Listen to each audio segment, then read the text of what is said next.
Greetings mortals, this is I, Space the Gamer. Welcome to my review of JoJolion, Chapter 61, Blue Hawaii Part 1.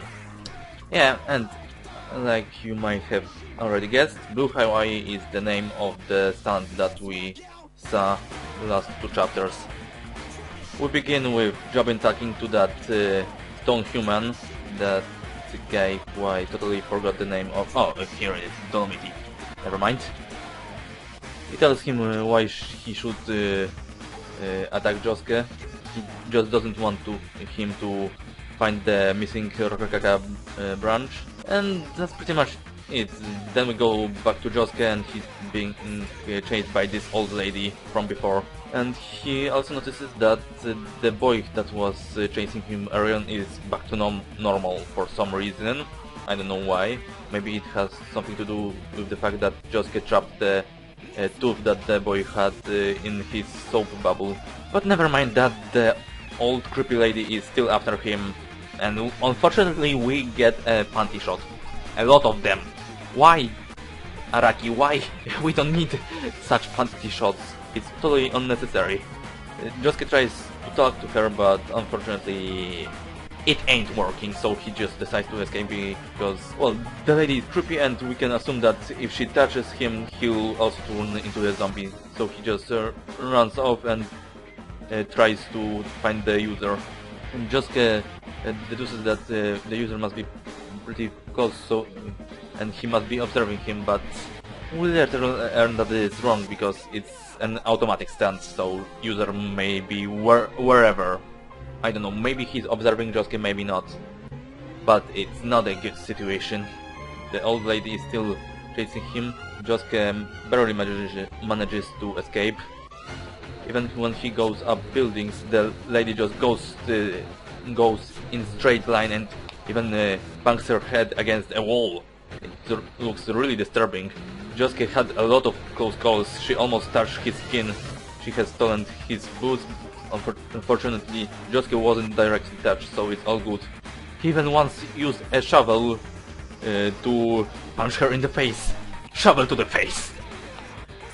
Yeah, but it was really, really gruesome. He used soft and wet at full power to shove that shovel into her face. Playing a lot of Shovel Knight, eh, Josuke? But either way, Josuke was able to escape for a while, and the lady was trapped inside some buildings, and unfortunately there were some poor idiots who decided to make fun of her and take a picture of her.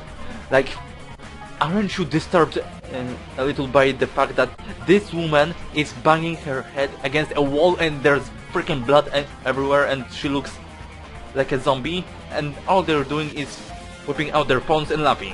No, seriously, what is up with people in this freaking world, Araki? I'm asking you.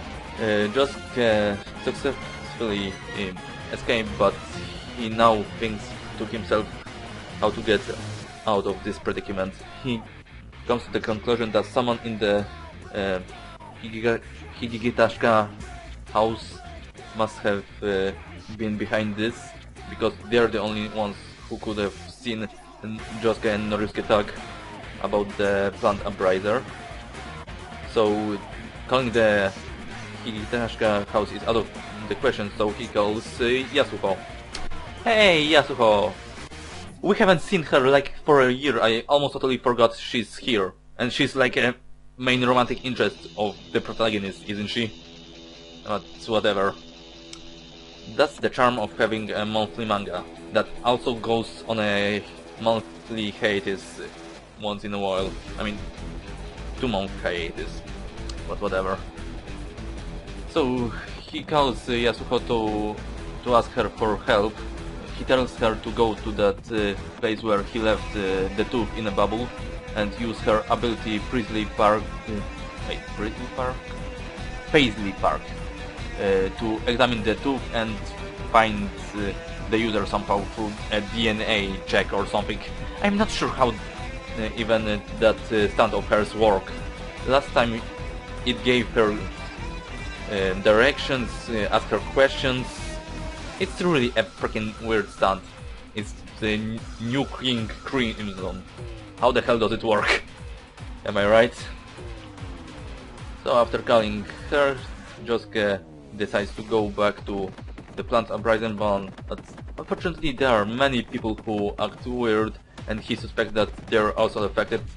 But fortunately they aren't, at least I think they are not, they're just common weirdos. It's pretty dangerous to be in that big crowd and not know who is after him and who isn't. But yeah, that's pretty much it for this chapter. Yasuho is back and Josuke is still in deep trouble. Yeah, the Blue Hawaii stand seems to be named after the Blue Lagoon, that movie, I think. That was the movie, or maybe it's some song I don't know about. Wait a minute, I'll check it. Oh no, sorry, my bad.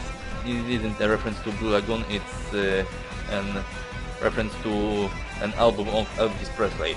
Excuse me, I don't know every freaking song in American culture. Sorry Araki, I'm way too noob for you. But yeah, somehow Josuke managed to dig himself out of the trouble. See what I did there? Okay, lame joke is lame joke. But yeah, he's still in pretty deep trouble. That sounded redundant, but whatever. I guess we'll see how it turns out for him next month.